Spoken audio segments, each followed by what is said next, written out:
Hello everyone, welcome back to the channel. In this video, we're going to create a quick in-depth comparison review about these two accounting software platform, which is Xero and Quicken. So let's get started with a quick overview. Xero is a modern cloud-based accounting platform designed for small business to medium-sized business, a startup, and an accountant. It also handles invoicing, bank reconciliation, payroll, inventory reporting, and also integrates with over 1,000 business apps. It's especially strong in multiple users collaboration and remote access.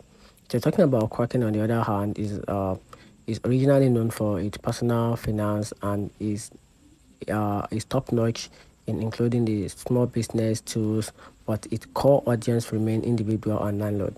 It offers a checkbook styles budgeting, investment tracking, rental property management, and a limited business reporting, but it's a desktop first with an optional cloud sync.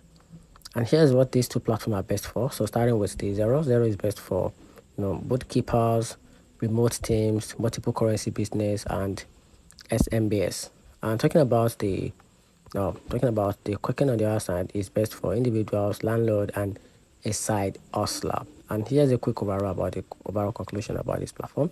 So you can simply choose Xero if you run a business that requires a robust accounting, remote access, multiple user collaboration, and app integration. It's a powerful, scalable solution that grows your business. And on the other hand, Kraken is for managing personal finances, investment, or a few rental properties, and don't need a full-fledged business accounting tools. So that's it.